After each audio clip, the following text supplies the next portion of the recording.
Live from New Delhi, you're watching DD India Live, India's voice to the world. I'm Preeti Kaur. Coming up in the next 30 minutes, Trump begins the first Congress address at Capitol Hill with "America is back," says first month of presidency most successful.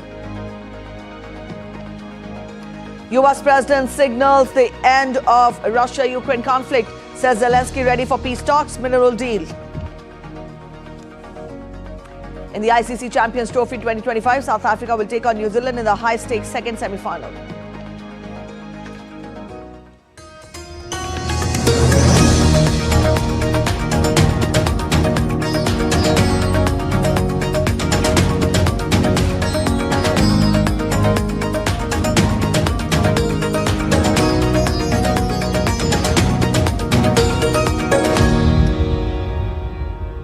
US President Donald Trump delivered a speech to a joint session of Congress on Tuesday, marking his first address since taking office. It was the longest ever address to a joint session of Congress by any US president, clocking in at more than 1 hour and 40 minutes.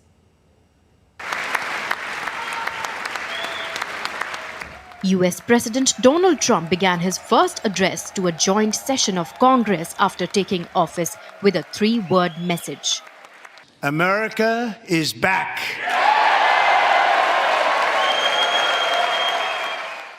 Taking a victory lap, Trump wasted no time touting his electoral victory during his address to a joint address to the Congress on Tuesday, claiming that his win gave him a mandate like has not been seen in many decades.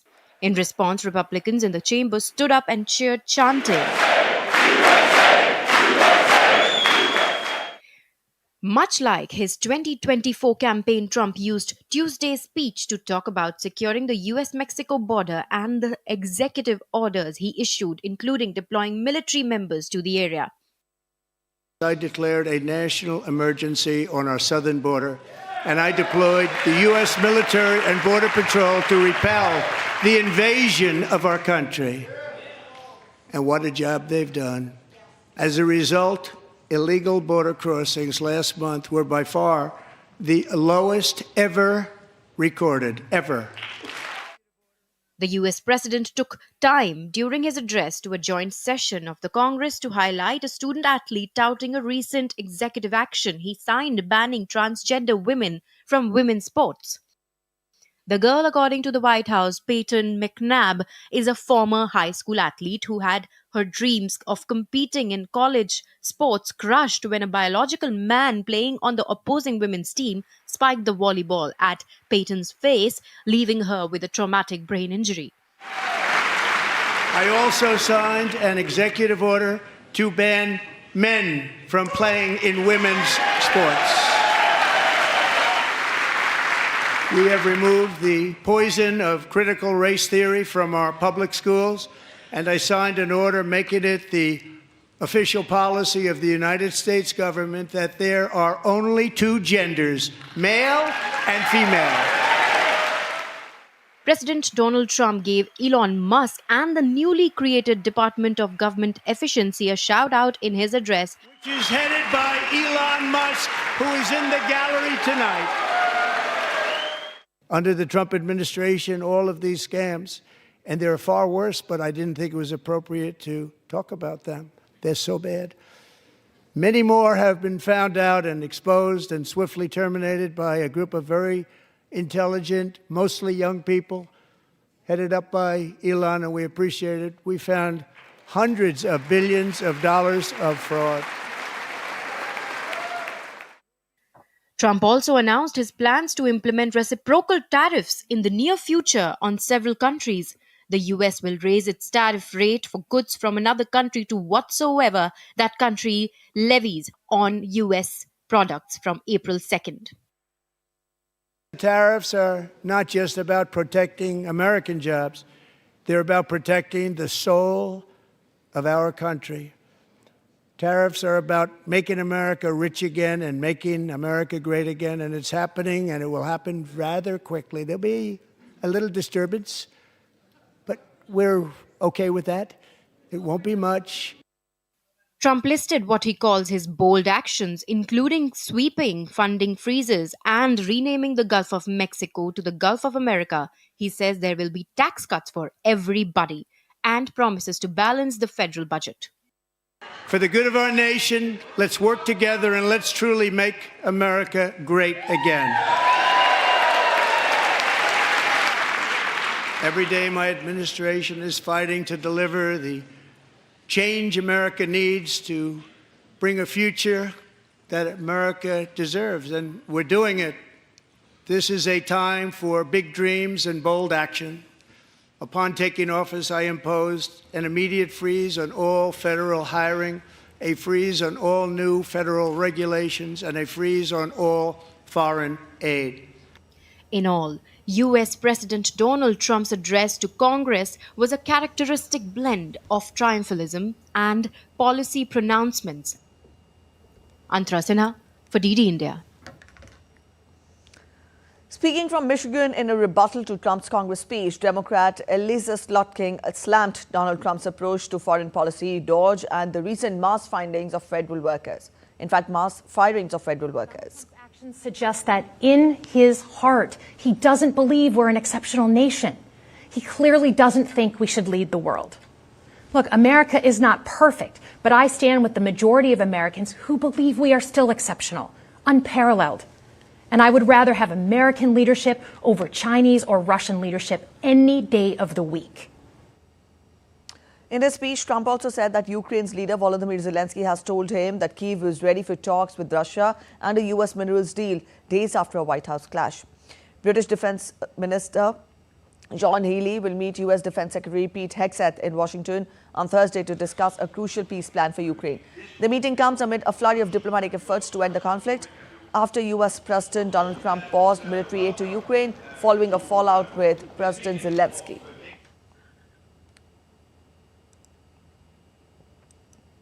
Ukrainian President Zelenskyy is scrambling to repair relations with the U.S. after a tense meeting with President Donald Trump. The Ukrainian leader has called the clash regrettable on his social media platform X, mentioning that the beat he wrote in the meeting in Washington at the White House on Friday did not go the way it was supposed to be. It is regrettable that it had happened this way. Zelenskyy also expressed his willingness to sign a contentious minerals deal which would grant the U.S. access to Ukrainian minerals in exchange for military aid. However, the deal's fate remains uncertain. Trump's decision to halt military aid to Ukraine has sparked widespread criticism, with many viewing it as a betrayal. Zelenskyy now seeks reassurance of the U.S. on Ukraine's commitment to peace and its readiness to negotiate with Russia. The move puts pressure on European allies to step up their support for Ukraine.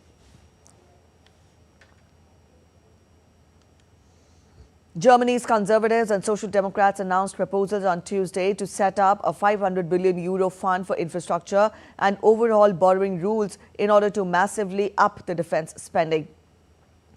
Leaders of both the parties, who are in negotiations to form a coalition after a national election last month, said recent events in the United States put pressure on them to act. U.S. President Donald Trump has frozen military aid to Ukraine after a clash with its President Zelenskyy last week. Leader of the CDU-CSU Conservatives, Friedrich Merz, said that the CDU-CSU and SPD parliamentary group would submit a motion to the Bundestag lower house of parliament next week to amend the constitution so that defense expenditure above 1% of the economic output is exempt from debt brake.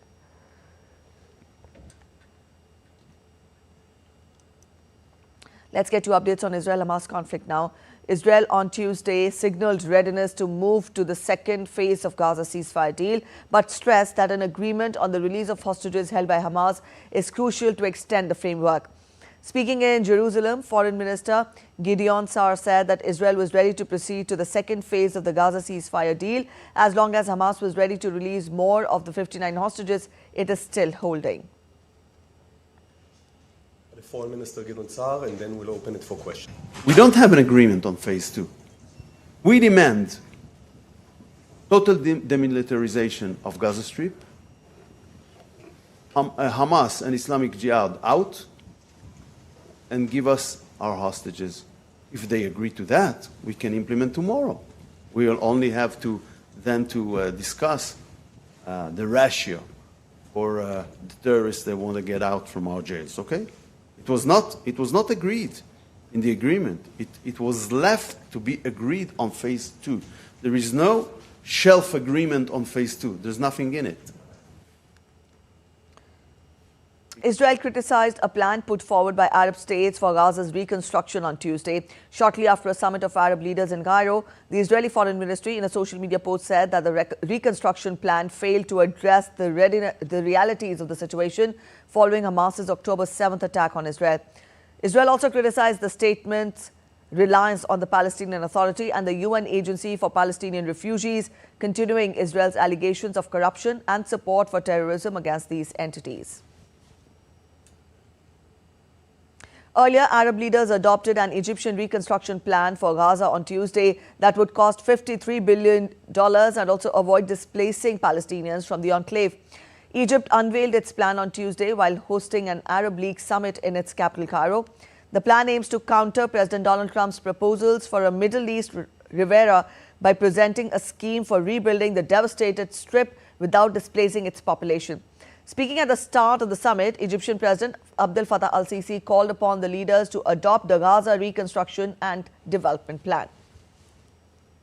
عملت مصر كذلك.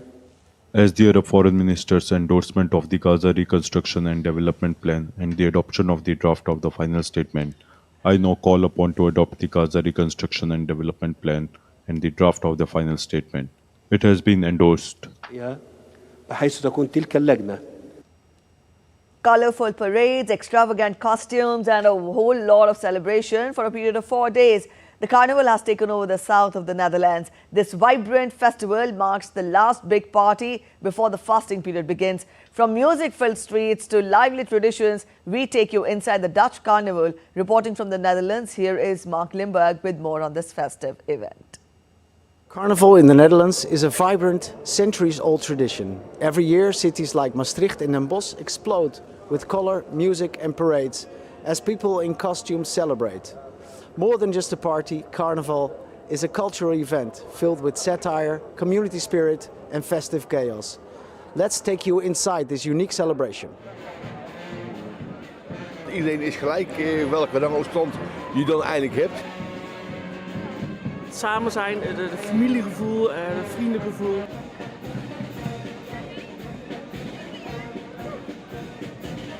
We zijn allemaal gelijk. We maken muziek. Iedereen leeft er naartoe. It is a celebration where everyone is equal, no matter their background, job or social status. People wear costumes that hide who they are, creating a sense of unity. Rich or poor, young or old, everyone joins the fun together. The festival is about laughter, music and enjoyment, bringing communities together without barriers. En even alles om je heen vergeten. Daar is het eigenlijk.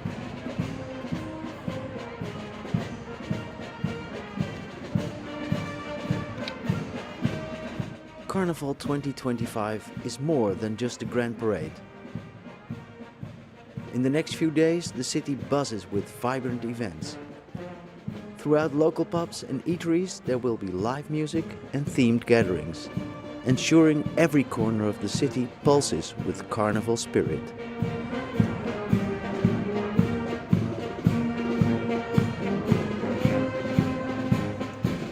Het gaat om saamhorigheid, samen vieren en respect voor elkaar. Samen, alles samen, daar gaat het om.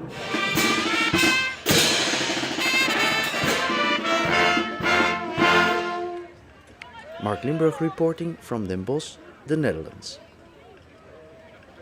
You're watching DD India Live. We're heading for a short break, but after the break, India's External Affairs Minister Dr. S. Jaishankar meets UK leaders in London to strengthen bilateral ties.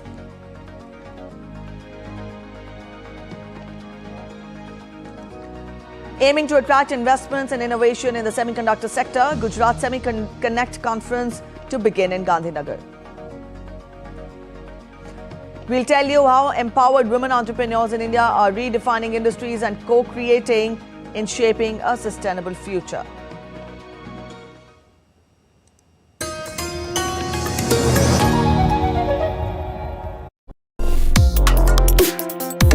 Complex issues, hidden agendas, twists and turns, strategic games. We think all dots are linked. We just need to connect them. Join me every week as I connect the dots to unravel hidden designs in statecraft, mysteries, and decode issues that matter to you. Watch Connecting the Dots with me at these times on DD India.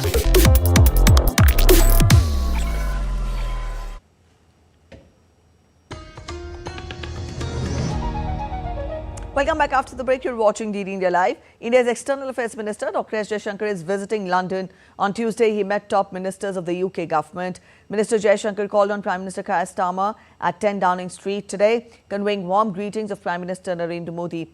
The two leaders discussed taking forward our bilateral economic cooperation and enhancing people-to-people exchanges. PM Starmer also shared UK's perspective on the Ukraine conflict. Minister Jaishankar also met Foreign Secretary David Lammy for this extremely warm welcome at the Chevening House, while later, along with Foreign Secretary Lammy, Jaishankar met Chevening scholars from India. The Indian minister termed the group as a vivid expression of two countries' talent and people-to-people exchange, saying that they are surely great advocates of India-UK ties.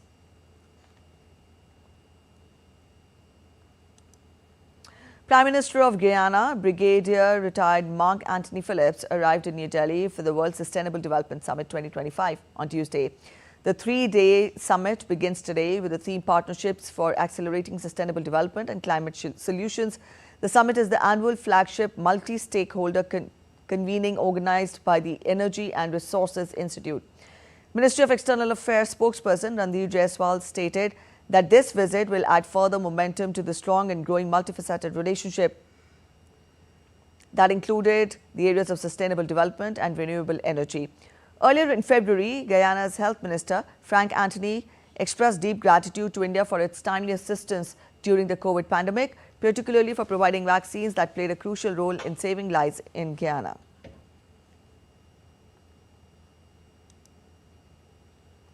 India's Prime Minister Narendra Modi will participate in the post-budget webinar on employment today via video conferencing.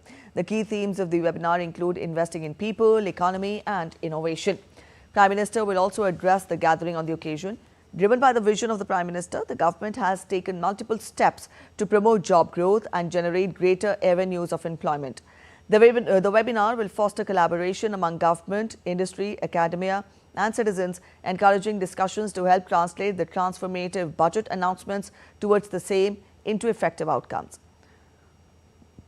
With a key focus on empowering citizens, strengthening the economy and fostering innovation, the deliberations will aim at paving the way for sustainable and inclusive growth, leadership in technology and other sectors, and a skilled, healthy workforce working towards realizing the goal of Viksit Bharat or Developed India by 2047.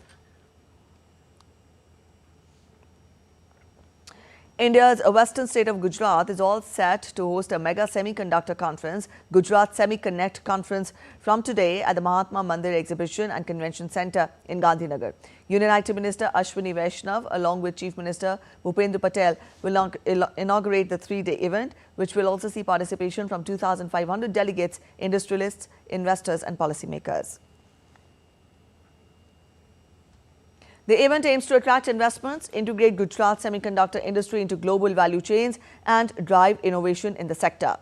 6 country-specific roundtables, including the India-US, India-Japan, India-Taiwan, India-Korea and India-Singapore discussions will take place as part of the event. Parallel to the conference, an exhibition will also be held to showcase the semiconductor value chain from raw materials to advanced technologies. The Indian Home Ministry and Defence Research and Development Organisation DRDO collaboration conference cum exhibition on advanced technologies for international security and disaster relief operations opened in Delhi today. The two-day conference aims to equip Central Armed Police Forces officers with the latest advancements in technology to address challenges in their operations. The Indian Defence Minister, who inaugurated the exhibition, said that the internal and external security are two sides of the same coin and all departments dealing with security must work in collaboration and synergy. जो हमारा लक्ष्य एक है, तो फिर क्यों न हम इस दिशा में प्रयास करें कि हम आपस में इंटीग्रेशन करते हुए एक होलसम अप्रोच के साथ अपने अपने दायित्वों का निर्वहन करें। अगर हम एक साथ मिलकर काम करेंगे, एक दूसरे के काम आएंगे, तो सिक्योरिटी जैसे महत्वपूर्ण विषय पर हम और भी बेहतर रिजल्ट्स हासिल कर पाएंगे। जब मैं इंटीग्रेशन और कोलैबोरेटिव अप्रोच की बात करता हूं, तो मैं सरकार द्वारा इस दिशा में किए गए प्रयासों को भी मैं बताना चाहूँगा कि माननीय प्रधानमंत्री जी के नेतृत्व में हमने हमेशा इस बात पर ध्यान दिया है कि संस्थाएं साइलोस में कार्य न करें, बल्कि एक दूसरे के साथ कोलैबोरेटिव अप्रोच के साथ वह काम करें।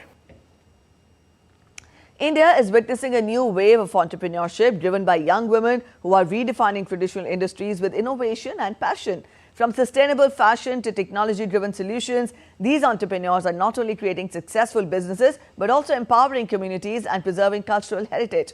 Their efforts are taking Indian craftsmanship and skills to a global stage, marking a significant impact on the economy and society. Here's one such success story. Let's take a look.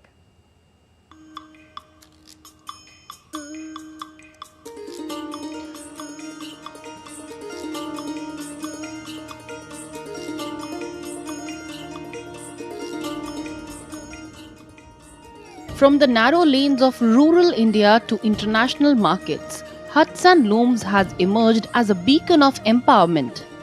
Jaya Saha, a corporate professional turned entrepreneur, saw the untapped potential of Indian handloom and decided to bridge the gap between artisans and consumers.